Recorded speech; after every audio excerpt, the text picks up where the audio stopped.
Welcome to Wellness as a Way of Life, the podcast for female leaders seeking sustainable energy, clarity, and confidence. I'm Megan Swan, your guide on a journey to mastering wellness as an integrated part of your life. Let's explore personalized wellness strategies that truly resonate with who you are. Hey, this is my wrap up of an incredible season of Wellness as a Way of Life. I'm doing a little bit of summer wellness for my female founders in tech and highlighting some of the super extra badass women in tech you might have missed on this season. And just a little side note, if you may or may not have noticed that I really am honing in on the women building the future when it comes to tech, and therefore the podcast is transitioning. Season 7, it is renaming slightly. So now to be Wellness as a Way of Life for female founders in tech, just making it a little bit easier to find for those of you who would like to find us. So as we close out season 6 of the podcast, I want to celebrate the incredible journey we've taken together. Hopefully you've been here for the whole ride. Today, I'm spotlighting visionary female founders who are not only building successful tech companies, but also redefining what it means to create value in the world. Moving forward into season 7, I will strictly have guests that are building tech for, making the world a better place. Let's get into it. This season, our guests, many of them fit that category, have embodied the spirit of triple bottom line, making money in ways that improve people, place, planet. So the triple is people, profit, planet, to be clear. They're all doing this while increasing women's stake in capital and the future of tech. More money in the hands of women is what I'm all about. Why? Because women invest it better. Women invest in our future. Women spend it on their children. They invest it into their communities. They invest it into building businesses that make the world a better place. So let's get into it. The badass female founders in tech I wanted to highlight. The first two were honestly just pinch me interviews. I invited them and they both immediately said yes. And I was like, what? Fuck. All right. Amazing. Let's do it. So the first was the creator of the term Femtech, the one and only Ida Tin. She's the co-founder and previous CEO. She's no longer at Clue, but you may or may not have heard one of the world's biggest menstruation tracking apps, Clue. But she is the pioneer of Femtech. She coined the term and copywrote it, not for her own benefit, but to ensure it didn't get into the wrong hands. I mean, this woman is wise and so badass. She motorcycled across multiple countries by herself. I mean, you got to listen to this interview with Ida Tin. Her work has not only empowered millions of women to better understand their bodies, but has also helped legitimize and grow the femtech sector, proving that technology can be a force for women's health and autonomy. So I'm a super fan. You will be too. Check out the interview. You can also find the full video versions of these interviews on my YouTube channel at Megan Swan Wellness on YouTube. So check that out. Follow, subscribe. We love you. Another pinch me interview is Cindy Gallop. She is the godmother, she likes to refer to herself, or is referred to in the industry, the godmother of sextech specifically. She's the founder of MakeLoveNotPorn, which is two things. It is a social sex platform. So think like you want to share your videos, you don't have to share them, you can just watch other people's. It's like a Facebook or an Instagram, but for sex videos. And it's like actual real life people having sex. It's not edited. It's not fast. There's like everything. There's a little bit of everything. And it's real. And it's, making love and not porn. And I'm an investor in her company. And not so much for the social sex platform, but I can give you the background as to why.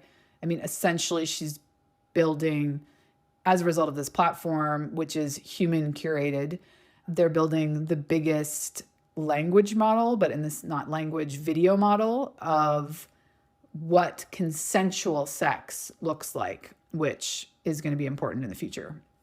I won't get into that. But the other thing that she's building as a result is really where my funds are being invested, which is MakeLoveNotPorn Academy. So just being like the world's best curated source of healthy sex education for everyone. But I mean, as a mother of two boys, I'm really interested in there being an alternative narrative than the darkest corners of the internet, which default, if you're not paying attention, or even if you are, like ultimately your children are likely going to see some version of it at some point. So having other tools is essential. So back to Cindy. Trailblazer in sex tech and a relentless advocate for women's empowerment in business and beyond. She is so badass. She's breaking taboos, fostering open conversations about sex and consent, and challenging the gender bias that persists in tech funding, and specifically anything around sex tech, because I mean, she's been debanked. There's another episode that talks about how women's health issues, and of course it's even tenfold for anything that's around sexual health or sex tech, where traditional platforms just don't want you doing business. They shadow ban your content. They will not give you, they'll shadow ban your ads. Like it's an issue. And her story is a testament to resilience, highlighting how women in sex tech face unique barriers from funding to infrastructure, yet continue to push for a more inclusive, consent-driven future. The third super badass woman is Mo Carrier. She's the co-founder of MyBliss. MyBliss are women's condoms. Mo's personal health journey led to her co-founding with her partner, MyBliss, a sexual wellness brand focused on women's pleasure and health and really empowerment and education. So many women I didn't know. I mean, I guess I'm not surprised, but I didn't realize just how toxic most condoms, which of course were designed by men, not only the lubricants that are in it, but the actual product themselves, the material is not great for your vagina. It is not great for your microbiome or your vaginal microbiome. It's, as many women can attest, you don't necessarily feel so great down there after having to use a condom. So these condoms are designed by women for women, and she's repositioning condoms as a women's health essential and designing products that truly cater to women's bodies. Mo is helping to redefine sexual wellness and empower women to take control of their health and pleasure. Currently available across the UK and soon to other parts of Europe. And I know she's going to target the US at some point, but one big fish at a time. The fourth super badass woman in tech that I wanted to highlight from season 6 is Linta Mustafa. She's the co-founder and CEO of Vitract. These are gut health tests. I use them for all my private clients, and we'll be integrating them into our new company, Alta Vita, that is medical wellness tourism. So think retreats amplified by incredible advanced medical diagnostic testing, wellness and lifestyle coaching, and an immersive experience in the heart of Chiapas, Mexico. So Vitract will be one of those essential tests that all of our retreat attendees will be taking before coming down. So Linta is innovating at the intersection of technology and integrative health. So, love. With Vitract, she's making gut microbiome testing more accessible, which I love. So I can give my clients these a couple times a year. Traditionally, it would be, $600 to $700 a pop, and these are under $200, at least at cost if you're a clinic in working with her. So she's helping people take charge of their health through personalized science-backed insights. And what I love about the insights, it's like a 30-page report that she gives you after you have submitted your sample. it's based on food as medicine. So she really the report focuses on how you can eat differently, how you can optimize your diet to really boost your own gut health biome. So Linta's journey from medical science to entrepreneurship demonstrates how women are leading the charge in health tech, which is so exciting, and making advanced healthcare tools available to more people, which again, back to the triple bottom line. It's not just, she's not in it to make the most profit. She's in it to make a good chunk of change and also help people and make it more accessible to even more people. I mean, it's just win, win, win. These women are fucking badasses. So last but not least that I will highlight is Sarah, John's daughter. She's the co-founder of Revel Cares. She's co-founded it with her super cool husband, Mayo. You can check him out on Instagram. He's the marketing genius, and their Instagram account is adorable and it's fun to follow. So follow. And her frustration with inadequate period products is really because she is a heavy bleeder, and the niche of these period underwear is designed to empower heavy bleeders. But really, any menstruating woman would be, yeah, I love them. I love that there's a thong. It's incredible. I use it. Also, she's getting it classified as an incontinence product, or I believe it has already done that. And so her technology, if you will, is in the fabric. And she's just changing the game, and it's incredible. And like I said, I told her, I'm like, the next market is half marathon and marathon runners, because incontinence for any woman post delivering a baby is real. And then you add running for hours, and yeah, it's a thing. So in Canada, you can grab it at London Drugs. You can order it online, and she's in several places in the US too. You can check out the website at Revel Cares, I'm pretty sure it is. Just Google Revel, Revol Cares. And yeah, so the brand of period underwear is designed for heavy bleeders, like I mentioned. Her mission is to help people feel free to bleed. And it's something I don't think we talk about enough. Like, just how many women are just sitting in this low level of stress when they're menstruating because they don't want to bleed through their clothing. They don't want to be caught without having protection when they need it. And so if you're free to bleed and you can literally just like drop your pelvic floor and relax into bleeding, imagine. It's empowering. It's more comfortable, and you don't feel burdened by potential leaks. Like, it's an emotional burden, the embarrassment. We talked about a personal story of hers, and yeah, great episode. Highly recommend you check this one out too. So Sarah's story, or Sarah, is about transforming personal challenges into solutions that uplift millions. Like, this woman used to sew these herself, all of them. Now it's a gigantic brand. And she's no longer selling them on Etsy or out of a little van at farmers markets, let me tell you. And yeah, she's building a company that's rooted in empathy and technological innovation. And she is a fucking badass. I adore her. All of these women, just so inspiring. I feel honored to know them. And their interviews were, really a moment of pride for me that I'm even in this atmosphere with them. And yeah, and in some cases, able to support them. So the bigger picture, women capital and the triple bottom line impact. This season's guests have shown that when women lead, they don't just build companies, they create movements. And that's what the future is really all about. As you know, like the dark rabbit hole that can be social media or can be news media, the reality is more and more people just want what feels like an authentic community, and there's lots of ways to find it. Sometimes it's through these incredible brands and these incredible missions. These communities garner around these visionary leaders' mission. And yeah, claiming more capital. So let's break it down. Despite receiving less, maybe probably know these, but if not, let me remind you quickly. Less than 2% of venture funding, which that hasn't budged in years. In the US specifically, and even less in Europe, female founders consistently outperform their male counterparts. I believe the stat is 35%. Companies that are led by women or founded by women perform 35% better economically. So, I mean, it's a no-brainer investing in them, and yet less than 2% get funding. And women of color, it's like dismal, like less than 0.5% or something ridiculous.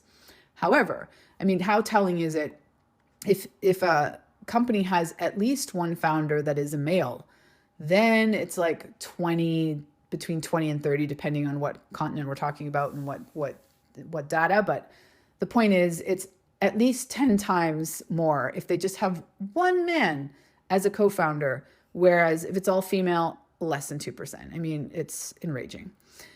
Okay, so driving social and environmental change. Women-led businesses are more likely to prioritize products and services and tech that improve lives. They improve the future of work, the future of health, women's health, the future of education, green product development, the environment, like you name it. They improve lives and protect the planet, embodying the triple bottom line of people, planet, and profit. Building a future of inclusion, as you can imagine, also female-founded companies by innovating in Femtech, sextech, healthtech, and sustainable consumer products. These founders, particularly that I highlighted in this season wrap-up, are ensuring that women's needs are addressed and their voices are heard in the design of the future. And not just some women, all women, and the diversity just across the board. And a little quick note on summer wellness as we wrap this up. I am going to take a bit of a hiatus. So I'll be taking, the podcast will have a break over the summer, most of June, July, and August. And then we are already banking some incredible interviews that will be released in September when we launch season 7. So excited. So with that, wanted to leave you with some summer wellness tips. Of course, I'm going to be on socials. You can still tap into some wellness tips and inspiration all summer long. But for the pod, I just wanted you to remember the importance of, like, not just yourself, but your community. Like, what can you do to connect with real humans in nature even more? But just even, we are nature. Humans are nature, right? Like, you don't need to go out into the forest, but you can it can be so simple. It can be making sure that you smile at everyone you walk past on the street in your neighborhood.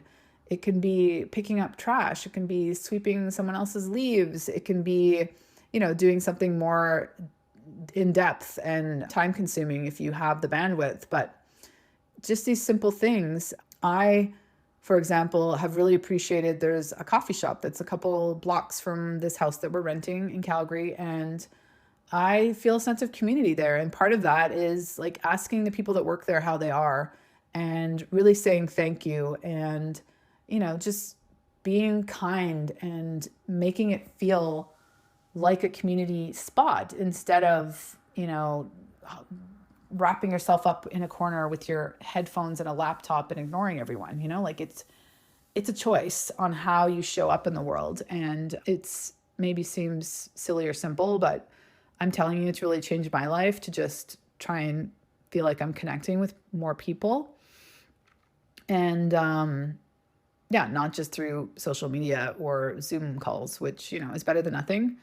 But I invite you this summer, just get out into the real world and shake hands and smile at people and make eye contact and ask people how they are and talk to strangers and just notice how much more connected you feel to yourself, to your community, and to the planet. And the stories this season remind us that wellness is holistic. It's about bodily autonomy, mental health, financial empowerment, and environmental stewardship. What can you do to, conscious decisions on an environmental basis is what it's all about. All right. So thank you so much for joining this season to celebrate these visionary women. If you didn't catch any of these interviews, I highly, highly recommend you save them, bookmark them, and make that your little playlist for the summer and stay inspired. Their courage, creativity, and commitment inspire me every day. And I hope they've inspired you to see how women are not just participating in tech, but transforming it for the better. Here's to a summer of wellness, inspiration, and continued progress toward a future where women's hands are firmly on the levers of capital, innovation, and impact. Woo! I'm here for it. Thanks again. Like and subscribe, share this with a friend, do what you can do in small ways. If you could leave us a little review on Apple, we would love you forever. Have an amazing summer. Thanks for tuning in to Wellness is a Way of Life. Are you ready to make wellness a natural part of your routine? Let's stay connected. Go to meganswanwellness.com. Until next time, live well and thrive.